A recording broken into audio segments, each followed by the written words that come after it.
Chers frères et sœurs, nous allons voir aujourd'hui comment résister efficacement au diable. Et nous avons ici un verset clé. Ce verset, nous le tirons au chapitre 4 de Jacques, le verset 7. Soumettez-vous donc à Dieu, résistez au diable et il fuira loin de vous. Je relis ce verset de Jacques, chapitre 4, verset 7. Soumettez-vous donc à Dieu, résistez au diable et il fuira de vous. Donc pour résister au diable, vous devez vous soumettre à Dieu. Et quand vous vous soumettez à Dieu, il faut chercher d'abord à savoir qui est Dieu. Il faut chercher à savoir qu'est-ce que veut Dieu. Il faut apprendre ses instructions et apprendre ses commandements. Et quand vous les connaissez, vous vous soumettez à lui. Et quand vous vous êtes soumis à lui, vous résistez par la même occasion au diable. Et lui, il fuira loin de vous. Donc en fait,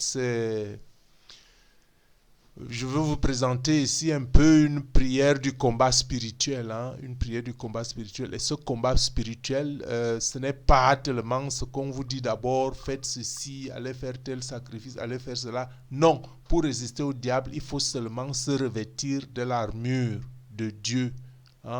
Et se revêtir de l'armure de Dieu, vous retrouverez cela en Éphésiens chapitre 6, versets 12 à 17, que nous allons lire. Et en fait, c'est une prière de combat spirituel en Éphésiens 6, 12, 17, où il est dit, au chapitre 12, en effet, ce n'est pas contre l'homme que nous avons à lutter, mais contre les puissances, contre les autorités, contre les souverains de ce monde de ténèbres, contre les esprits du mal dans les lieux célestes. C'est pourquoi prenez toutes les armes de Dieu afin de pouvoir résister dans le jour mauvais et tenir ferme après avoir tout surmonté. Tenez donc ferme, ayez autour de votre taille la vérité en guise de ceinture.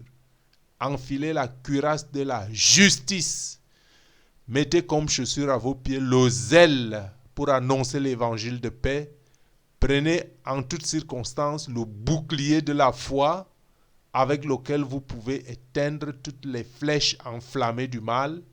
Faites aussi bon accueil au casque du salut et à l'épée de l'esprit, c'est-à-dire la parole de Dieu. Bon, donc en Éphésiens 6, chapitre 12, verset 17, que nous avons lu ensemble, vous voyez qu'il y a des choses clés. Des choses clés dont il faut s'armer. Et ces choses clés, si nous pouvons les reprendre, c'est d'avoir la vérité, d'avoir la justice, la justice, la justice, le zèle pour annoncer l'évangile de paix, le zèle pour annoncer l'évangile de paix, le zèle pour annoncer l'évangile de paix, et la foi, votre foi, c'est votre bouclier. Votre foi, c'est votre bouclier. Et ensuite, le casque du salut, l'épée de l'esprit, c'est-à-dire la parole de Dieu. Vous voyez, c'est très simple. Donc, comme recommandation pour cette prière, le verset 18 ajoute qu'il faut faire en tout temps par l'esprit toutes sortes de prières et de supplications. On dit bien, faites en tout temps par l'esprit toutes sortes de prières et de supplications. Veillez à cela avec une entière persévérance. Bon, quand on dit en esprit, ça veut dire que vous pouvez être en train de faire une autre activité. Si cela ne demande pas trop de concentration, vous pouvez en même temps avoir toujours en esprit cette prière que vous pourrez apprendre par exemple par cœur. C'est quelques versets, de 12 à 17, c'est disons 5 versets. 5 versets que vous apprenez par cœur et que vous gardez en tout temps en esprit. Hein, en fait, ces versets, ce sont des prières. Hein, et puis, on va en voir d'autres versets là pour compléter cette prière. Hein, si vous la lisez, vous pouvez aussi compléter par les versets 6 du chapitre 4 de Zacharie, où il est dit, ce n'est ni par la puissance, ni par la force, mais c'est par mon esprit, dit l'Éternel, le Maître de l'univers. En Zacharie 4, 6, il dit, ce n'est ni par la puissance, ni par la force, mais c'est par mon esprit, dit l'Éternel, le Maître de l'univers. Donc, notre armure, hein, c'est l'esprit de l'Éternel, le Maître de l'univers. Alors, qui peut être au-dessus de l'esprit du Maître de l'univers? Nul, hein? Vous voyez? Donc, quand on parle d'armure, quand on parle de combat spirituel, et quand on dit l'armure de Dieu, c'est une armure invincible. Si vous prononcez ces mots avec foi, avec justice, hein, avec zèle, avec insistance, hein, vous voyez, vous ne serez jamais vaincu. Donc vraiment, quand on dit résister efficacement au diable, quand on dit armure de Dieu, ce n'est pas de la blague. Prenez ça, hein, avec une conviction. Vous le répétez avec une conviction. Vous pouvez même le répéter, le même verset en cas de besoin, 1 ou 2 ou 3 fois. Hein, 3 fois. 3, c'est le signe de la conviction. Hein. Bon, on peut aussi consulter un autre verset, hein, en Romains 14, 11. Car il est écrit, je suis vivant, dit le Seigneur. Le Seigneur est vivant. Hein, ce n'est pas un Dieu mort. Quand on parle de combat, c'est quelque chose de vivant, c'est quelque chose d'actuel. Il dit, je suis vivant, dit le Seigneur. Chacun pliera le genou devant moi et toute langue rendra gloire à Dieu. Donc quand vous prenez l'armure de Dieu, quand vous prenez son armure, ça veut dire que chaque genou pliera devant cette armure et toute langue rendra gloire à Dieu. Les paroles de la Bible, ce n'est pas le hasard. Quand Dieu parle, Dieu ne ment pas. Dieu ne ment pas. Hein? Quand on dit armure, si vous prenez l'armure de Dieu, vous êtes sûr que devant Dieu pliera tout genou, même si c'est coriace. Endurez, persévérez par l'esprit, par votre vertu, par votre foi, par votre vérité, par votre zèle à prêcher la parole de Dieu. Hein? Un autre verset qui nous confirme, qui nous donne la conviction en Philippiens 2, 10. Hein, on va lire 10 et 11 en même temps. Hein? On dit ici, afin qu'au nom de Jésus, chacun plie le genou dans le ciel, sur la terre et sous la terre, et que toute langue reconnaisse que Jésus-Christ est le Seigneur, à la gloire de Dieu le Père. Hein? Parce que le nom de Jésus porte une certaine puissance. Quand vous prononcez le nom de Jésus, les démons, le diable, il fuit. Hein? Afin qu'au nom de Jésus, plie le genou dans le ciel, sur la terre et sous la terre. Partout où vous prononcez le nom de Jésus, hein? Tout genou pliera. Hein? Et ce verset nous dit que toute langue reconnaît que Jésus est le Seigneur, à la gloire de Dieu le Père. Même le démon reconnaît que Jésus est le Seigneur et il tremble. En Apocalypse 12, 10, ils ont dit, maintenant est le salut. Vous, chrétiens, c'est le moment, c'est le Seigneur qui le dit, c'est le moment de renverser l'oppression. Le Satan a tant dominé le monde. C'est le temps du salut. Maintenant, le salut est arrivé. Il faut renverser l'oppression. Lisons le verset. Maintenant, le salut est arrivé, ainsi que la puissance, le règne de notre Dieu et l'autorité de son Messie. C'est le temps maintenant.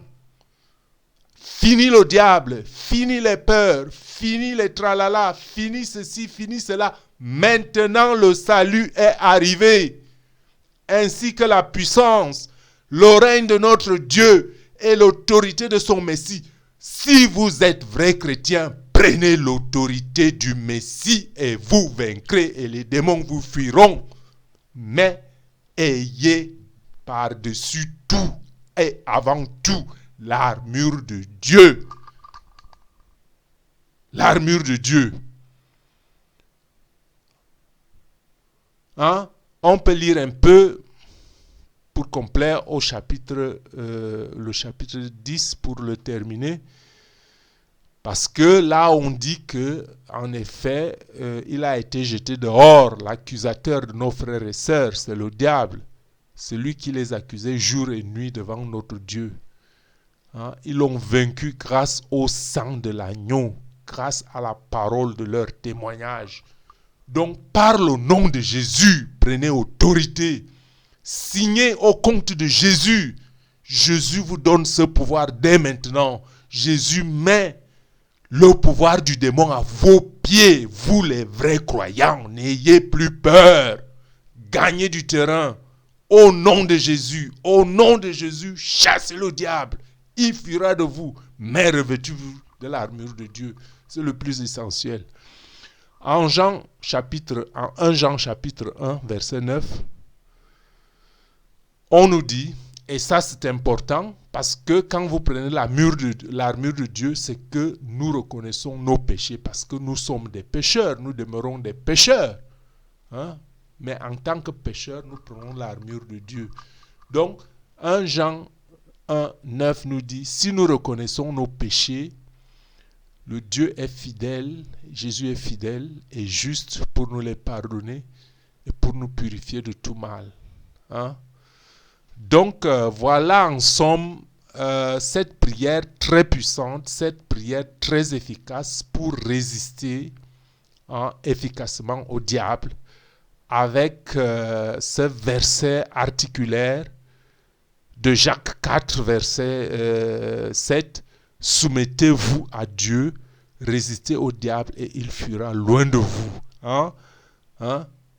Quand vous vous soumettez à Dieu, vous vous revêtissez de l'armure de Dieu et cette armure de Dieu, on nous la livre, on dit que c'est la vérité comme ceinture, la cuirasse de la justice, la chaussure au pied, le zèle, vous marchez pour annoncer l'évangile, vous ne restez pas castré dans votre maison, dans vos quatre murs, vous marchez pour annoncer l'évangile, même si c'est en ligne, c'est une espèce de marche, ce n'est pas seulement se balader dans les rues,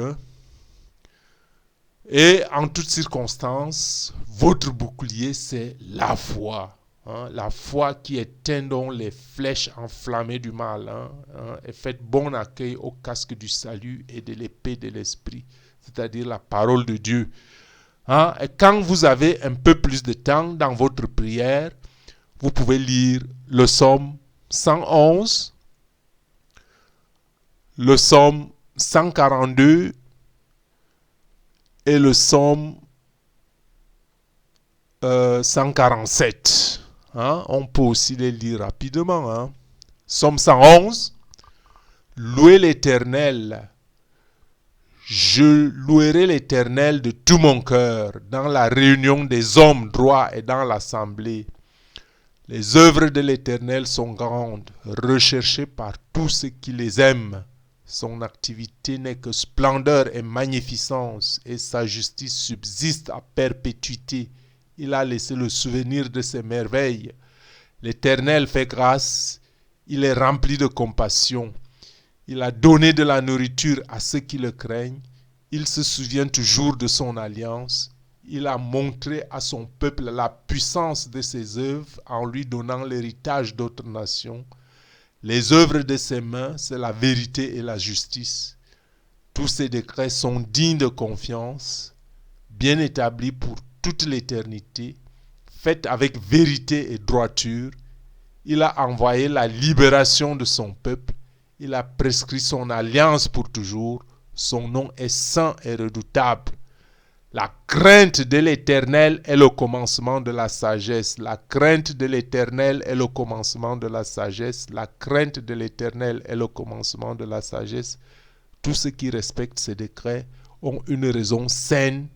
Sa gloire subsiste à perpétuité. Fin du verset. Fin du psaume 111. Psaume 142. C'est le cantique de David lorsqu'il se trouvait dans la grotte. Prière. À pleine voix, je crie à toi. À pleine voix, je crie à l'Éternel. À pleine voix, j'implore l'Éternel. Je lui expose ma plainte. Je lui raconte ma détresse. Quand mon esprit est abattu en moi, toi, tu connais mon sentier. Sur la route où je marche, on m'a tendu un piège. Je regarde à droite et constate-le. Personne ne me reconnaît. Je ne sais plus où trouver refuge. Personne ne s'inquiète pour ma vie. Éternel, c'est toi que je crie. C'est à toi que je crie. Je dis, tu es mon abri, ma part au pays des vivants. Sois attentif à mes cris, car je suis bien faible. Délivre-moi de tous ceux qui me poursuivent, car ils sont plus forts que moi. Fais-moi sortir de ma prison afin que je célèbre ton nom. Les justes viendront m'entourer quand tu m'auras fait du bien. Ça, c'est la fin du verset 142, que vous pouvez toujours ajouter à votre combat spirituel quand vous avez du temps. Vous pouvez ajouter les 3 psaumes, vous pouvez ajouter 1, vous pouvez ajouter 2, vous pouvez combiner 1 et 3, ainsi de suite. Vous pouvez faire combiner tous les 3 si vous avez plus de temps. Et nous lisons le psaume 147. Louez l'Éternel, oui, il est bon de célébrer notre Dieu. Oui, il est agréable, il est convenable de le louer. L'Éternel reconstruit Jérusalem. Il rassemble les exilés d'Israël. Il guérit ceux qui ont le cœur brisé et pansent leurs blessures. Il compte le nombre des étoiles et leur donne à toutes un nom. Notre Seigneur est grand, puissant par sa force. Son intelligence est sans limite. L'Éternel soutient les malheureux, mais il abaisse les méchants jusqu'à terre. Chantez en l'honneur de l'Éternel avec reconnaissance. Célébrez notre Dieu avec la harpe. Il couvre le ciel de nuages. Il prépare la pluie pour la terre. Il fait pousser l'herbe sur les montagnes. Il donne la nourriture au bétail et aux petits du corbeau quand il crie. Ce n'est pas la vigueur du cheval qu'il apprécie. Ce n'est pas au mollet de l'homme qu'il prend plaisir. L'Éternel prend plaisir à ceux qui le craignent. L'Éternel prend plaisir en ceux qui le craignent. L'Éternel prend plaisir en ceux qui le craignent, en ceux qui s'attendent à sa bonté. Jérusalem, célèbre l'Éternel. Sion, loue ton Dieu, car il renforce les verrous de tes portes. Il bénit tes fils au milieu de toi. Il donne la paix à ton territoire. Il te rassasie du meilleur blé. Il envoie ses ordres sur la terre. Sa parole court avec rapidité. Il fait tomber la neige pareille à de la laine. Il répand la gelée blanche comme de la cendre. Il lance sa glace sous forme de grêlons.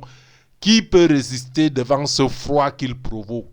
Il envoie sa parole et il les fait fondre. Il fait souffler son vent et l'eau coule. Il relève sa parole, il révèle sa parole à Jacob, ses prescriptions et ses jugements à Israël. Il n'a pas agi de cette manière pour toutes les nations et elles ne connaissent pas ses jugements. Louez l'Éternel.